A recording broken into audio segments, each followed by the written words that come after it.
Hi students, ray optics चल रही है यूनिट और आज इसमें डिस्कस करेंगे चैप्टर ऑप्टिकल इंस्ट्रूमेंट्स। देखिए, सबसे पहले हम बात करेंगे कंपाउंड माइक्रोस्कोप के बारे में। कंपाउंड माइक्रोस्कोप में दो लेंस होते हैं, एक हमारे पास ऑब्जेक्टिव होता है या ऑब्जेक्ट लेंस होता है और एक आई पीस या आई लेंस हुआ करता है। जो ऑब्जेक्टिव होता है वो रहता है टुवर्ड्स द ऑब्जेक्ट और जो आई पीस होता है वो रहता है हमारी आँख की तरफ, जहाँ से हम लोग देखते हैं। इसमें ये याद रखिएगा कि माइक्रोस्कोप में ऑब्जेक्ट बहुत ज़रा सी होती है, बहुत छोटे साइज़ की होती है, इसलिए ऑब्जेक्टिव का जो अपर्चर है, जो साइज़ है, वो बहुत ही कम होता है क्योंकि छोटा है ऑब्जेक्ट ये। इसलिए वहाँ से जो लाइट रेज आएंगी उसके लिए सफिशेंट है कलेक्ट करने के लिए एक छोटे अपर्चर का एक लेंस, जिसकी फोकल लेंथ भी कंपैरेटिवली कम हुआ करती है। और जो आई लेंस होता है, जो आई पीस होता है हमारी आँख के पास, वो जो होता है वो बड़े अपर्चर का होता है। ये जितना हमारी आँख है इतने अपर्चर का हुआ करता है और उसकी जो फोकल लेंथ होती है वो कंपैरेटिवली ज़्यादा हुआ करती है। ये बात ध्यान रखिएगा, ठीक है। दोनों ही जो लेंस होते हैं वो कॉन्वेक्स लेंस होते हैं और दोनों ही एक्रोमेटिक लेंस होते हैं। एक्रोमेटिक का मतलब ये हुआ कि उनसे जो इमेज बनेगी वो कलर्ड इमेज नहीं बनेगी। अब ये सेक्शन हमारे कोर्स में नहीं है, लेकिन बता दूं, कहीं पर आप लोग देखते हैं कि एक्रोमेटिक लेंस की हम बात कर रहे हैं, तो एक्रोमेटिक लेंस का मतलब ये होता है कि उसमें जो क्रोमेटिक एवरेशन है वो डिफेक्ट नहीं है। इमेज जो फॉर्म होगी उसमें क्रोमेटिक एवरेशन डिफेक्ट नहीं होगा, कलर्ड इमेज फॉर्म नहीं होगी। जैसी है, अगर वाइट लाइट से एल्यूमिनेटेड ऑब्जेक्ट है तो वैसी ही नज़र आएगी। ऐसा नहीं है कि उसके जो किनारे हैं वो कलर्ड नज़र आएँ। तो ऐसा लेंस हम लोग फॉर्म करते हैं, तो वो दो लेंसों में मिलाकर फॉर्म किया जाता है।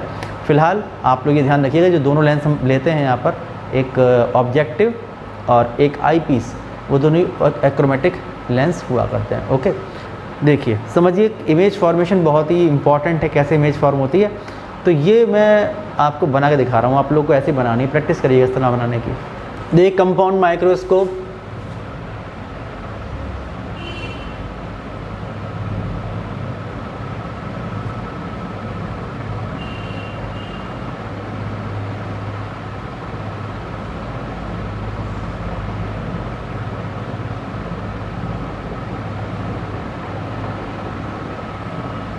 कंपाउंड माइक्रोस्कोप में ये एक ट्यूब होगी, एक स्मॉल ट्यूब होगी, उसमें ये ऑब्जेक्टिव लगा होगा, और एक होगी इसके साइड में लगी हुई एक लार्ज ट्यूब जिसमें एक आई पीस चलता है।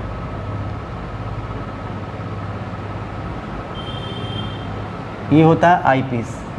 मैंने बताया इसका अपर्चर ज़्यादा होता है, तो मैंने बताया कि ये जो है ये ऑब्जेक्टिव है और ये है आई लेंस या आई पीस।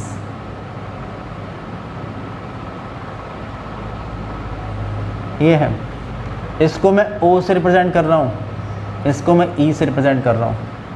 इसका फोकल लेंथ, ये इसका फर्स्ट फोकस FO डैश, ये इसका प्रिंसिपल फोकस FO, ठीक है। आई लेंस का focus FE dash, first focus, और ये इसका प्रिंसिपल फोकस FE। ये मैंने लिया और इसको मैं इस तरह चलाता हूँ, एक क्रॉस वायर्स जहाँ पर हमें नज़र आने लगते हैं बिल्कुल क्लियर, जो उसके फोकस पर होते हैं। और उसके बाद ऑब्जेक्ट यहाँ पर रखी होती है, ऑब्जेक्ट ये ऐसे वर्टिकल लगा होता है, आपको ध्यान होगा, और हम लोग इसको मैंने बनाया हॉरिजॉन्टल। तो यहाँ पर ऑब्जेक्ट रखते हैं कहीं, जिससे कि इसकी एक इमेज यहाँ पर फॉर्म हो जाए। जो इमेज यहाँ पर बनेगी वो इमेज इस आई पीस के लिए वर्क करेगी एक ऑब्जेक्ट की तरह, और फिर फाइनल इमेज बन जाएगी यहाँ पर। ये बात ध्यान रखिएगा। जो 6 पोजीशन मैंने आपको बताई थी उसके अकॉर्डिंग आपको काम करना है। आप देखिए कि हम चाहते हैं कि इसकी एक रियल इमेज यहाँ पर बने। तो रियल इमेज कब बनती है? अगर फोकस और ऑप्टिकल सेंटर जो आप रख दोगे तो वर्चुअल इमेज बनेगी, लेकिन आपको चाहिए रियल इमेज, तो इसलिए फोकस से आगे आप रखोगे ऑब्जेक्ट। मान लीजिए कि एक स्मॉल ऑब्जेक्ट है, वो ये है ए बी, ये एक स्मॉल ऑब्जेक्ट है ए बी। अब इसकी इमेज फॉर्मेशन, तो आप जानते हैं इमेज फॉर्मेशन के लिए कि एक रे जाएगी इसके ऑप्टिकल सेंटर से, ये अनडिफ्लेक्टेड निकल जाएगी, ये अनडिफ्लेक्टेड निकल जाएगी। एक रे जाएगी पैरेलल टू प्रिंसिपल एक्सिस, ये चलेगी, और ये कहाँ से पास होगी? ये पास होगी इसके फोकस से, जिसके फोकस से पास होगी ये दोनों रेज, ये एक्चुअल में यहाँ पर मिलेंगी, और जब यहाँ पर मिलेंगी तो फिर ये यहाँ पर एक रियल इमेज फॉर्म करेंगी, ये एक रियल इमेज फॉर्म करेंगी। कौन सी? A1 B1, ये इमेज फॉर्म करेंगे। अब जब ये इमेज फॉर्म करेंगे A1 B1, तो अब आपको इसकी एक वर्चुअल इमेज फॉर्म करनी है इस तरफ ही। तो उसके लिए इस ट्यूब में आपको इस आई पीस को इस तरह से खिसकाना पड़ेगा कि अगर फोकस इसका यहाँ पर आ जाएगा तो आपको याद होगा जब ऑब्जेक्ट फोकस पर होती है तो फिर इमेज कहाँ पर बनती है? इनफाइनाइट पर, तो इमेज बनेगी इनफाइनाइट पर। और अगर आपने और खिसका दिया और जो फोकस पॉइंट था, अगर जो फोकस पॉइंट था वो यहाँ पर आ गया, ठीक है, आपने इस लेंस को इस तरह खिसकाया, जब ऐसे खिसकाएंगे तो जो इससे अटैच इसका फोकस होगा वो भी चलेगा ना आगे, तो जो इसका फोकस होगा FE डैश, ये यहाँ जाएगा, ये, और ये आ जाएगा इसका प्रिंसिपल फोकस। तो क्या होगा कि जो ये A1 B1 जो ऑब्जेक्टिव लेंस ने AB की इमेज फॉर्म करी है, A1 B1, ये इसके लिए वर्क करेगी ऑब्जेक्ट की तरह।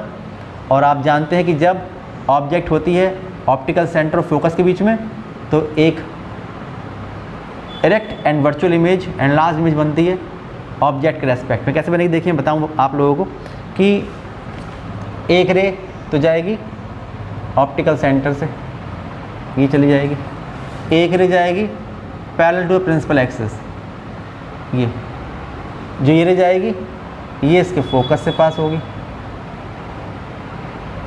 ये इसके फोकस से पास होगी। आप जब इसको प्रोड्यूस करेंगे बैकवर्ड,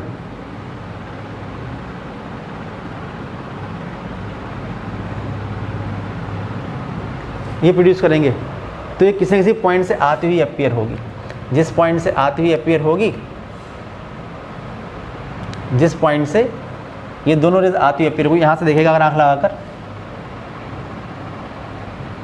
तो ये रेज इसको यहाँ से आती हुई अपीयर होंगी, जहाँ से आती हुई अपीयर होंगी वही इसकी फाइनल इमेज बन जाएगी A2 B2। इस ऑब्जेक्ट के रेस्पेक्ट में वर्चुअल इमेज ये फॉर्म हो जाएगी। तो ये इस तरह से आपको इमेज फॉर्मेशन कर लेना चाहिए। आप देखिए डिस्टेंस के बारे में देखेंगे कि ये हमारे पास ऑब्जेक्टिव है, ऑब्जेक्टिव से ऑब्जेक्ट जो रखी हुई है ये डिस्टेंस, ये कैसा है? ऑब्जेक्टिव से ऑब्जेक्ट की डिस्टेंस UO से रिप्रेजेंट करेंगे। जो इमेज बनेगी इससे, ये जो डिस्टेंस होगी ये होगी VO, ओके, यहाँ तक की डिस्टेंस, ये डिस्टेंस। फिर आई पीस से आप देखिए, आई पीस के लिए ये जो इमेज बन रही है फर्स्ट लेंस से, ये बिहेव करेगी एक ऑब्जेक्ट की तरह, इसलिए ये डिस्टेंस होगी, ये होगी UE, ये होगी। और फाइनल इमेज कहाँ पर बन रही है?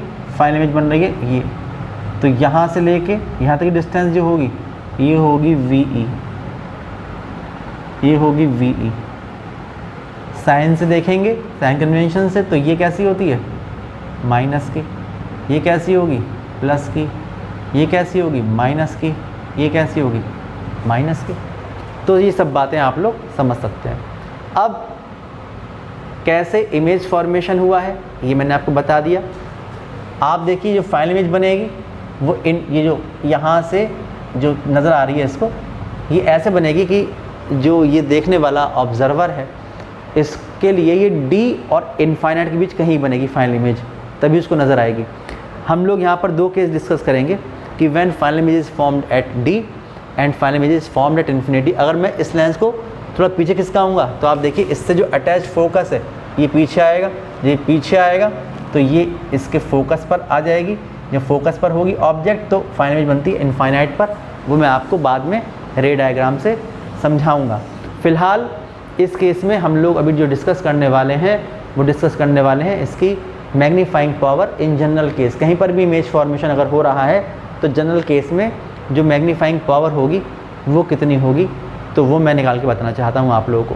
आप जानते हैं कि मैग्नीफाइंग पावर जो होती है किसी भी माइक्रोस्कोप की, आपको ध्यान होगा मैंने बताया था माइक्रोस्कोप के बारे में कि m इज़ होती है बीटा अपॉन एल्फ़ा। बीटा का मतलब कि visual angle formed by the final image divide by visual angle formed by the object when object is placed at capital D. ये बात आपको ध्यान होनी चाहिए। तो देखिए कैसे लिखेंगे हम लोग, आप लिखेंगे magnifying power of compound microscope.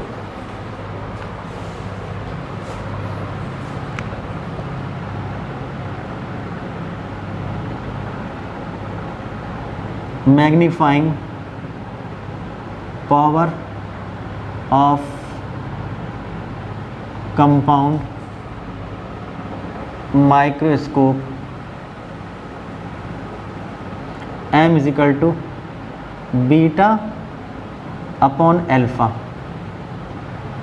ये फार्मूला होता है where beta is visual angle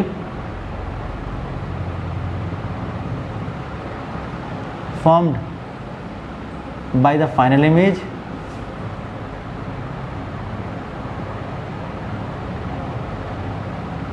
at I और alpha visual angle formed by object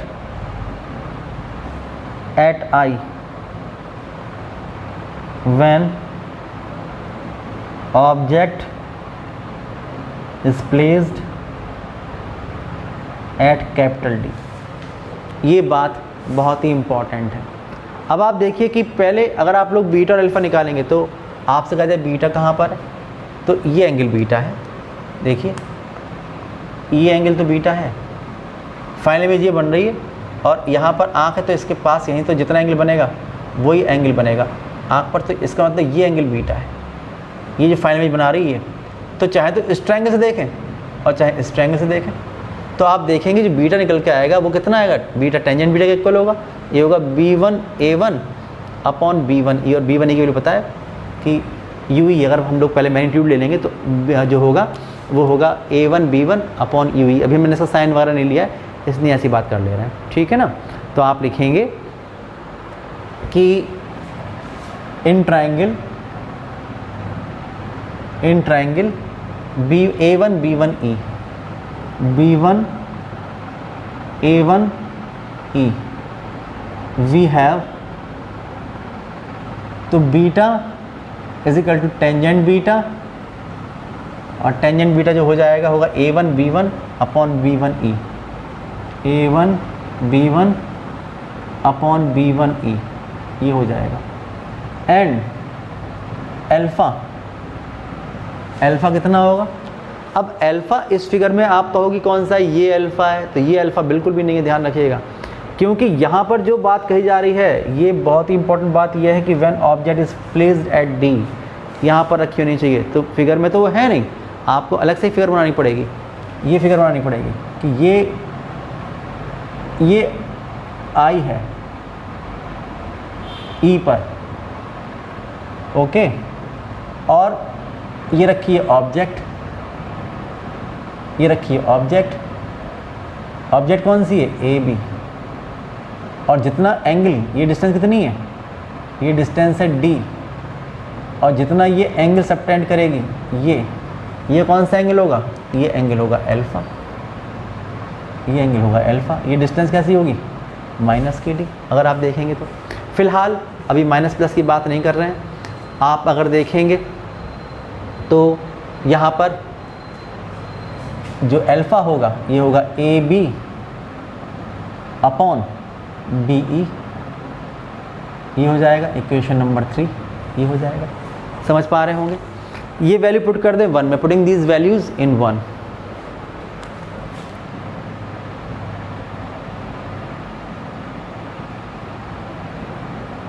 putting these values in 1, we get magnifying power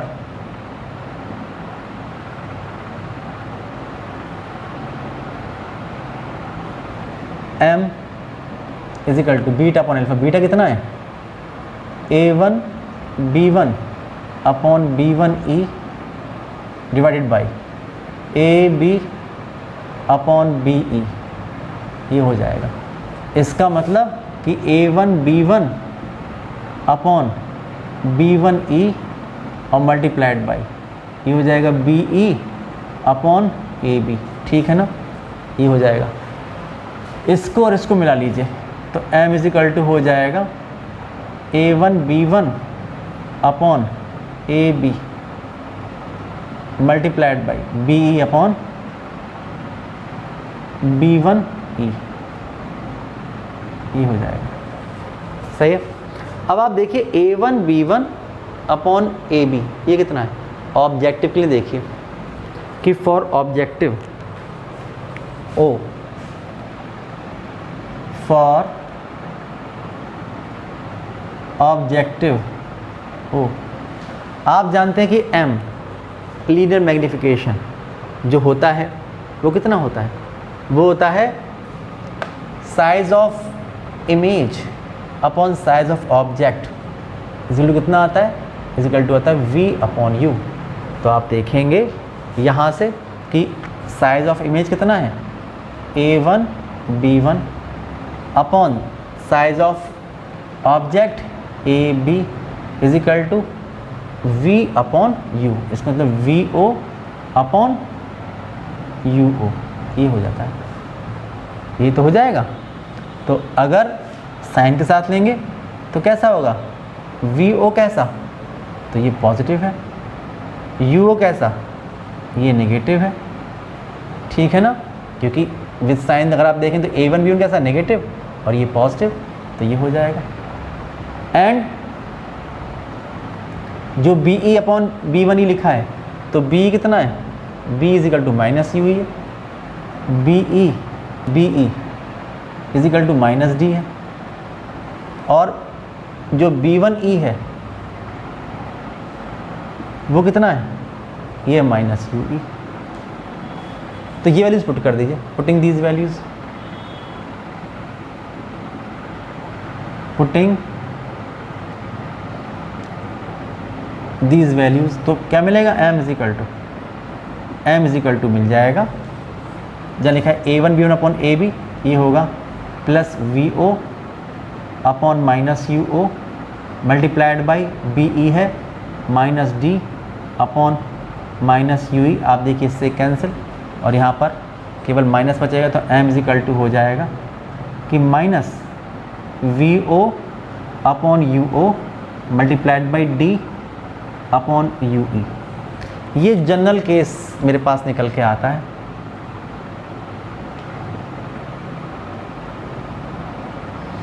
ये आता है, ये in general case, in general case ये होता है, ये होती मैग्नीफाइंग पावर। और आप देखिए क्वेश्चन में आपसे कहा जाता है कि भाई लेंथ ऑफ द ट्यूब कितनी है, यानी कि जब ये इमेज फॉर्मेशन हो रहा है उस वक्त लेंथ ऑफ द ट्यूब कितनी है। तो लेंथ ऑफ द ट्यूब का मतलब होता है कि ऑब्जेक्टिव और आई पीस की डिस्टेंस, ये डिस्टेंस ये कितनी है, ये होती है लेंथ ऑफ द ट्यूब। तो आप देखिए लेंथ का मतलब कि ये इसमें ये ऐड कर दो, तो विद साइन थोड़ा ना, विदाउट साइन लेना पड़ेगा, mod of V upon mod of U, ये होगी length of the tube. In this case length of the tube, जिसको हम लोग L से रिप्रेजेंट करते हैं, mod of V O plus mod of U E, mod of V O plus mod of U E, ये एक और equation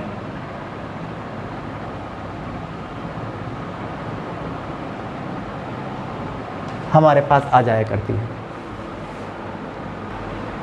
अब आप देखिए कि जो इमेज फॉर्मेशन हो सकता है, मैंने बताया कि जो ये इमेज बन रही है फाइनल इमेज, ये डी और इनफाइनाइट कहीं पर भी हो सकती है।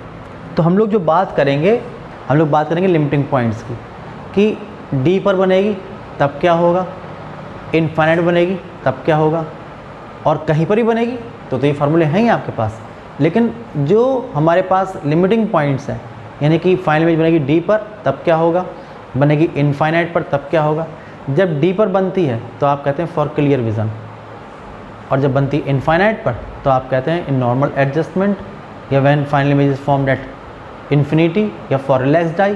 तो ये बात ध्यान रखिएगा। तो case first for clear vision या adjustment for clear vision when the final image is formed at D, यानी 25 सेंटीमीटर फ्रॉम द आई, या आई लेंस, एक ही बात है। तो आप लिखेंगे case first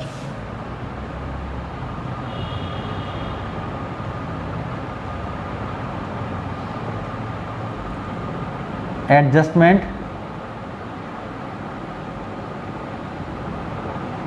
for clear vision, मतलब ये कि when final image is formed at least distance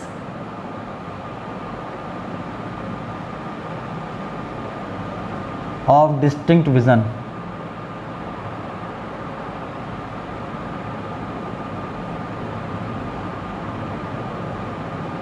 capital D 25 centimetre. इसका मतलब ये 25 होगा। इस फिगर में जो UE लिखा हुआ है, सॉरी जो VE लिखा हुआ है, ये 25 सेंटीमीटर होगा। दैट इज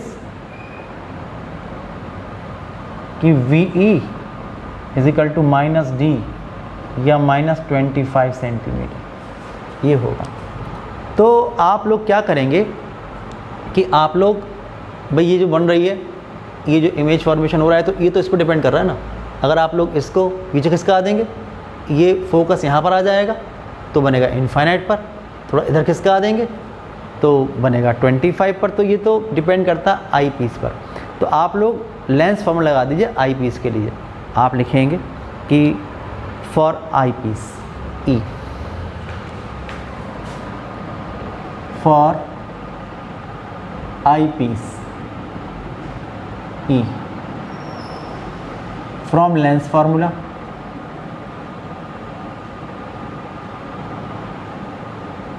लेंस फार्मूला क्या होता है, 1/v minus 1/u is equal to 1/f। हम बात कर रहे हैं आई पीस की, तो VE UE और FE ये कर देंगे। मैंने आपसे कहा कि जो VE है वो कितना पुट करेंगे, putting VE is equal to minus D. UE का साइन कैसा होगा, माइनस का UE, और FE कैसा होता है, ये पॉजिटिव होता है। फोकल लेंथ तो पॉजिटिव होती है ना कॉन्वेक्स लेंस की, इसलिए यहाँ से अब निकालेंगे तो आएगा 1/- D minus 1/- UE is equal to 1/+ FE, ये आ जाएगा। तो आप यहाँ से निकालेंगे तो minus 1/D plus 1/UE is equal to 1/FE, ये आ जाएगा। आपको D/UE चाहिए, तो पहले 1/UE निकाल लीजिए। तो 1/UE is equal to 1/FE plus 1/D, ये हो जाएगा। डी से मल्टीप्लाई कर दीजिए, तो D upon U E is equal to D upon F E plus D upon D, ये कैंसिल होकर 1 हो जाएगा, तो D upon U E is equal to 1 plus D upon F E, ये हो जाएगा। इसको पुट कर दीजिए यहाँ पर, तो पुटिंग दिस वैल्यू इन ए,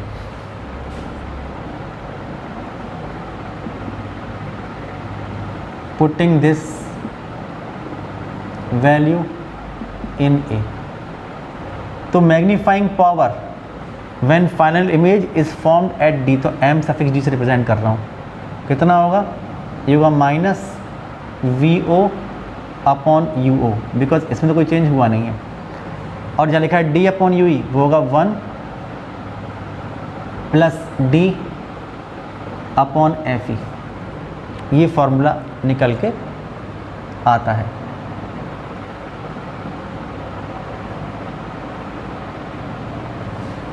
और ट्यूब लेंथ मुझे फर्क नहीं पड़ता, क्योंकि आपको VO और UE तो ही पता नहीं, तो mod of VO plus mod of UE इन दोनों को ऐड कर दीजिए। In this case tube length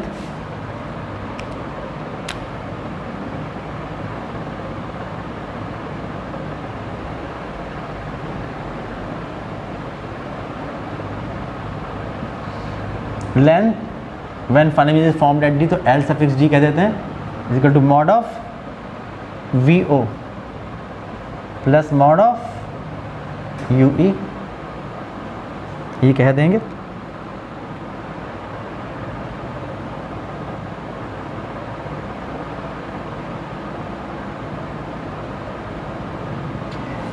अब आप देखिए कि ए केस वो when final image is formed at infinity, ये होता है normal adjustment.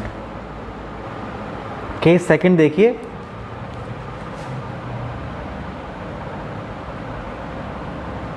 Case second normal adjustment,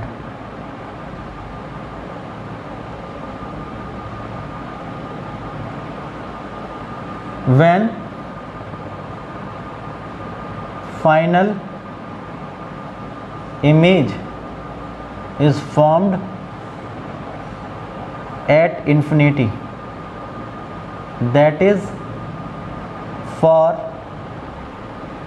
relaxed eye। कोई भी वर्ड यूज़ किया जाए इसमें से तो आप जानते हैं यही होगा। इसके लिए देखिए दोबारा से जो रे डायग्राम है वो समझना पड़ेगा आप लोगों को। देखिए समझिए, इस केस में क्या होगा, इस केस में जो रे डायग्राम है वो ऐसे होगा, ये हमारे पास ऑब्जेक्टिव है या ऑब्जेक्ट लेंस है O,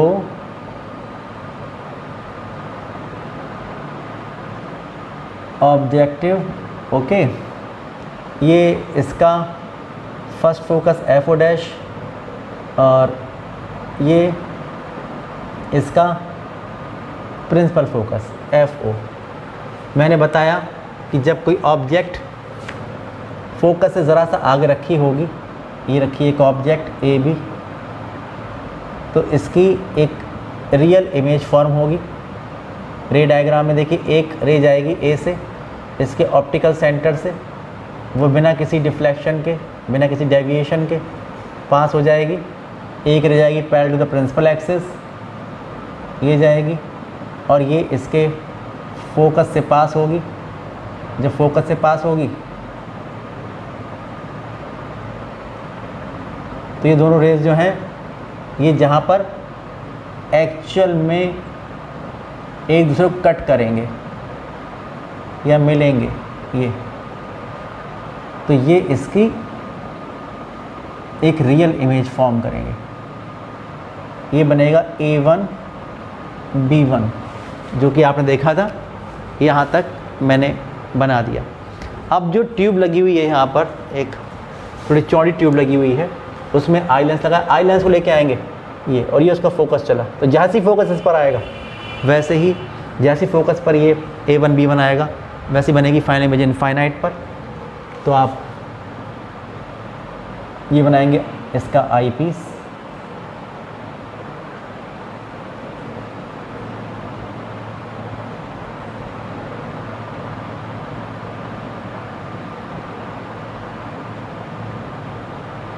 ये इसका आई पीस होगा ई।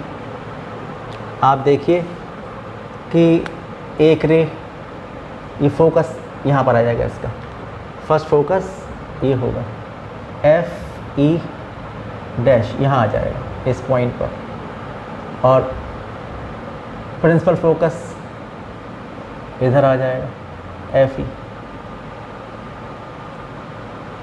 ये आ जाएगा। ओके, उसके बाद क्या होगा कि एक रे जाएगी इसके ऑप्टिकल सेंटर से, ये चली जाएगी सीधी बिना किसी डिफ्लेक्शन के। दूसरी रे जाएगी पैरेलल टू प्रिंसिपल एक्सिस ये, और आप देखिए कि ये इसके फोकस से पास होगी।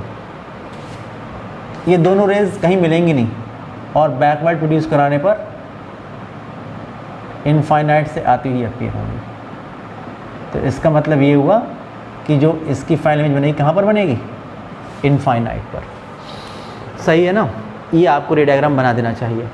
आप देखिए कि इस केस में यहाँ से लेके यहाँ तक ये क्या है, ऑब्जेक्ट डिस्टेंस, ऑब्जेक्टिव से तो यू ओ कैसा साइन का, माइनस साइन का, और इमेज फॉर्म हो रही है यहाँ पर। तो ये जो डिस्टेंस है ये यहाँ तक, यहाँ से ये होगी वी ओ प्लस साइन की होगी।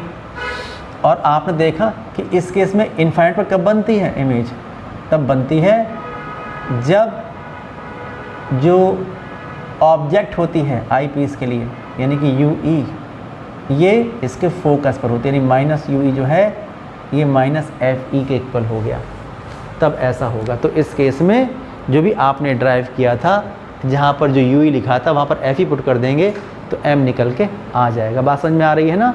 तो जो जहाँ पर यू ई लिखा हुआ था वहाँ पर आप एफ ई पुट कर देंगे तो एम निकल आएगा, और लेंथ ऑफ द ट्यूब कैसे निकल के आएगी, mod of this plus mod of this. तो mod of V O plus mod of F E, ये लेंथ ऑफ द ट्यूब इस केस में हो जाएगी। तो आप लिखेंगे कि final image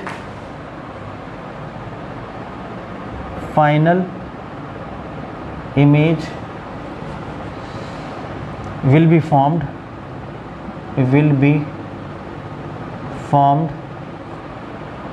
at infinite when minus ue is equal to minus fe, that is ue is equal to fe. So putting this value in A and B,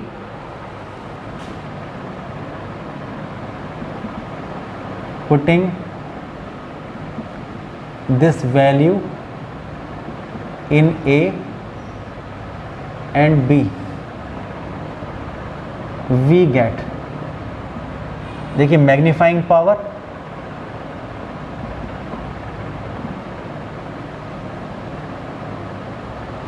ये हो जाएगा m एट इनफाइनाइट, यानी जब बन रही है फाइनल इनफाइनाइट पर, तो minus V O upon U O with in bracket D upon U आएगा D upon F E, D upon F E, and length of the tube हो जाएगी लेंथ ऑफ द ट्यूब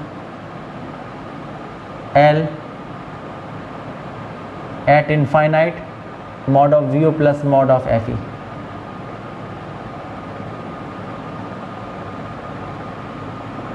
ये हो जाएगा।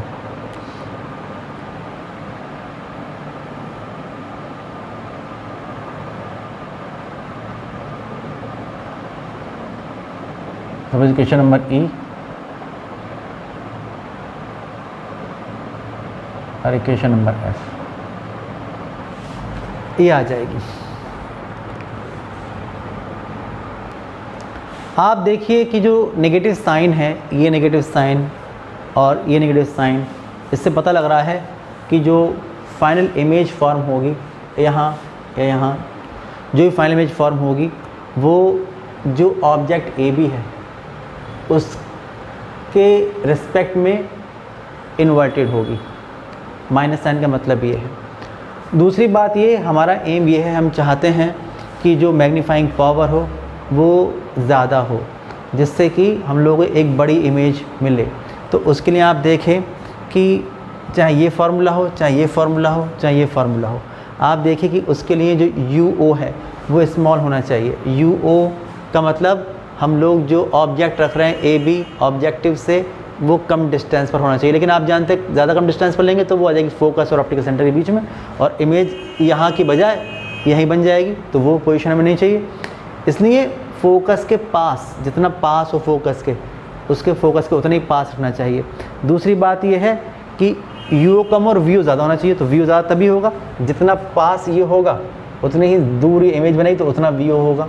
तो इसलिए फोकस के पास में रखना चाहिए, और फोकल लेंथ जितनी इसकी कम होगी उतना ही अच्छा है, उतना ही पास निकल के आएगा। तो ये सब बातें हमें ध्यान रखनी चाहिए। अगर ये सब बातें हम ध्यान रखते हैं तो हम लोग एक ऐसा कंपाउंड माइक्रोस्कोप बना सकते हैं जिसकी मैग्नीफाइंग पावर जो होगी वो काफ़ी ज़्यादा होगी। समझिएगा ध्यान से, जब आप लोग न्यूमेरिकल करने बैठेंगे तो ये सब बातें आपके दिमाग में होनी चाहिए, सारे फॉर्मूला को पता होने चाहिए, तो आप लोग इसके न्यूमेरिकल प्रॉब्लम्स जो होंगे वो सॉल्व कर पाएंगे।